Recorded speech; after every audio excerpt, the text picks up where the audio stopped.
see these golems. That's right. It's finally working.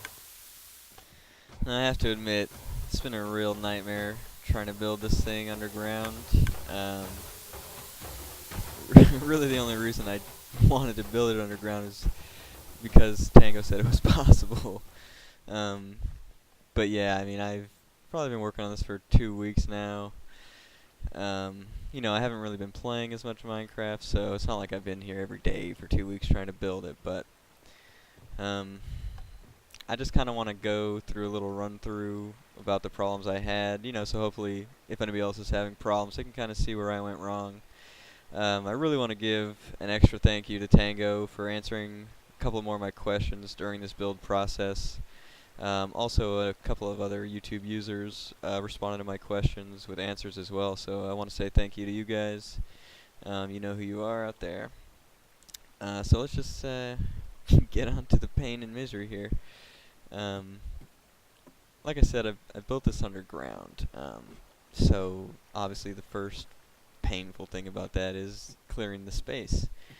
And the first thing I did was I just cleared a 32 by 20 by 30 tall space. Okay, obviously the 32 is the length, 20 was the width, and the 30 was the height, just roughly. I probably ended up digging about 24 wide and probably about 40 tall.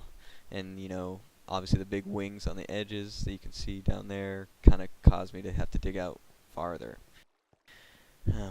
But besides that, as you can kind of see, there's the glass that gives all these sky access. There's another column of glass over on this side that gives this edge sky access here. You can kind of see it up there. So this goes pretty far up and down.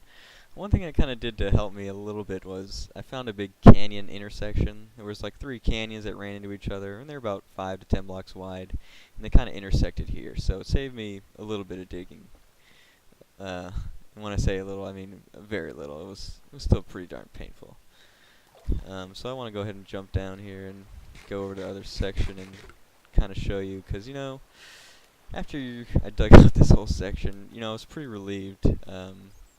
That hey, I was done digging out this big area.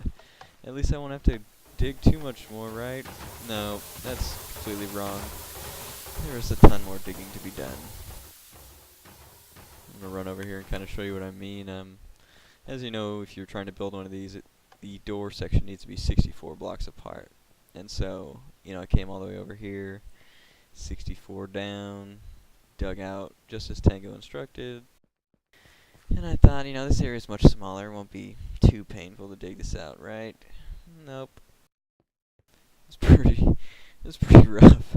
Because as you know, this is a pretty large area I have to dig out as well. And after I did all the redstone in the first area, after I dug all the doors out, placed all the redstone, dug all the trenches, did everything I needed to do, then you come over here and realize that you've got to excavate another giant area. And that's kind of what happened here. And, after I was done, and I turned it on, it didn't work. I have to say it was pretty disheartening. So I didn't really play Minecraft for a day or two after that, and then I started the troubleshooting process. I went ahead and cleared out a little bit more. I didn't know if, the redstone shouldn't be touching any stones here or there, so, I kind of dug out a little extra here. I dug out a little extra on top. I dug out a little extra in front of all the pistons. And if you see way, way up there, there's that extra glass that kind of overhangs this part. So yeah, it was pretty painful. As far as what did I do wrong, none of these were, again, Tango's fault. He does an excellent job telling me what to do. But I'll just kind of show you what I found that I did wrong. Oh, I guess I should start over here. First of all, these blocks there was blocks right here where I'm hitting, and these were kind of sticking sometimes, so when the piston would retract, these would actually stay in place. And that was kind of an easy one. I could visually see that was wrong. And I just had to kind of clear the section out around those pistons. Heading back over to the main section here, I was having a lot of problems. This torch right here, I don't think anywhere in this video does he actually tell you to put a torch here, but if you look closely towards the end of the video, you can visually see that this torch is there. So I can't say that he's wrong, because obviously in the video it is there, but I don't think he specifically verbally tells you. You guys can chalk that down however you want to, but that was a big headache for me. This dust right here, this one dust, I just didn't put it there. It was my own fault, but this was causing phase 1 to continue on endlessly, which would make it so phase 2 never actually started. That was another nightmare for me. I didn't see it. I went over the video a number of times. I never saw it, and then I just finally caught it at the end. And you know, I realized the way that this is all hooked up, that this is going to kick that signal through this redstone area and start phase 2, or end phase 1, whatever you want to really call it, but that's what was happening. There was another torch somewhere I was missing, I think. I kind of forget now. It's been such a painful process that I kind of blocked it out, but one of these torches, either this one or this one, I think, wasn't in the right spot. And again, this was contributing to phase 1 not ending. So basically all the top pistons were, what do I want to say, they were pushed in. They weren't in the out position.